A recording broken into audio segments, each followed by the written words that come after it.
ઘણા લોકો સવારે ખાલી પેટે દોડે છે, જ્યારે કેટલાક લોકો હળવું ખાધા પછી દોડવાનું પસંદ કરે છે.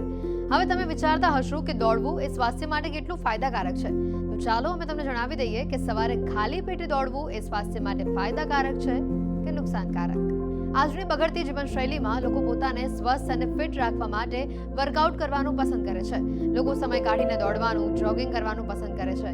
દોડવાથી આપણા શરીરનું રક્ત પરિભ્રમણ યોગ્ય રીતે ઘટે છે, જે આપણને ઘણી બધી બીમારીઓથી બચાવે છે. દોડવાથી તમારું વજન ઘટે છે, આપણી રોગપ્રતિકારક શક્તિ અને સ્નાયુઓ પણ મજબૂત થાય છે. આવી સ્થિતિમાં ઘણા લોકો સવારે ખાલી પેટે દોડે છે, જ્યારે કેટલાક લોકો હળવા પેટે કંઈક ખાધા પછી જ દોડવાનું પસંદ કરે છે. ખાલી પેટે દોડવાના ફાયદા: સ્થૂળતા ઓછી થાય,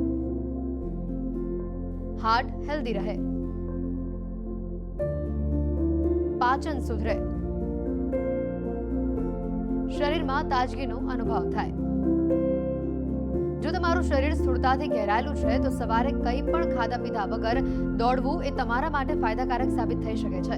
હાર્ટ સંબંધિત બીમારીઓનું જોખમ ઓછું કરવા માંગતા હોવ તો દરરોજ 10 થી 15 મિનિટ દોડો, અને એ પણ ખાલી પેટે. તેનાથી શરીરમાં ઘણા બધા ફાયદાઓ થશે.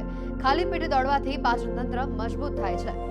ખાલી પેટે દોડવાના ગેરફાયદા પણ જાણી લો. જલ્દી થાક લાગવો, ચક્કર આવવા, શરીરમાં ધ્રુજારી આવવી. ખાલી પેટે દોડવાથી તમે થાકી શકો છો. વાસ્તવમાં જ્યારે તમે ખાલી પેટે દોડો છો ત્યારે તમારું શરીર ચરબીને ઉર્જામાં ફેરવે છે, પરંતુ શરીર લાંબા સમય સુધી આમ નથી કરી શકતું અને વધુ થાક લાગવા લાગે છે. તમારા શરીરને ઉર્જા ઘટતા જ તમને થાક લાગવા માંડે છે, અને ત્યારે ખાલી પેટ તમને એટલે જ ખાલી પેટે તમે કશું પણ ખાધા વગર જો દોડો છો તો તમે ચક્કર પણ તેના કારણે આવી શકે છે, જેના કારણે ઈજા થવાની પણ સંભાવના વધી જાય છે. આવી સ્થિતિમાં નિષ્ણાતો દોડવાના 15 થી 30 મિનિટ પહેલા કેળા ખાવાની ભલામણ કરે છે. કેળામાં પ્રાકૃતિક ખાંડ હોય છે, જે સરળતાથી પચી જાય છે. જો તમે ભૂખ્યા પેટે દોડવાનો પ્લાન કરતા હો તો તમારા શરીરમાં ચરબી એવરેજ કરતા વધારે છે તો 70% જેટલી વધારે ફેટ બર્ન થશે. જો તમારો પર્પઝ વેઇટ લોસ હોય તો તમે ચોક્કસ ભૂખ્યા પેટે દોડી શકો, પણ જો તમારા શરીરમાં ફેટ પૂરતા પ્રમાણમાં નથી, એટલે નોર્મલ કરતા ઓછી ફેટ છે, તો આ શરીર શું કરશે કે એનર્જીની જરૂર પડે તો ફેટ કે કાર્બોહાઈડ્રેટ કરતા પ્રોટીનનો લોસ થવા માંડશે. સો જો તમારો મેઇન પર્પઝ વેઇટ લોસ હોય તો જ તમે ભૂખ્યા પેટે દોડવાનું રાખો.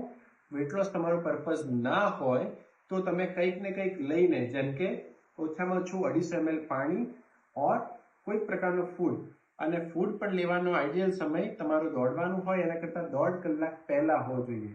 અમે એવું રેકમેન્ડ કરીએ છીએ કે લગભગ 10 જેટલી બદામ અથવા તો એકાદું કેળું કે એવું કંઈ લઈને પછી જો દોડવાનું આવે તો એનર્જી દોડ્યા દરમિયાન જળવાઈ રહે અને સ્ટાર્વેશન કે કીટોસિસ નામની ફિનોમિનન ના થાય.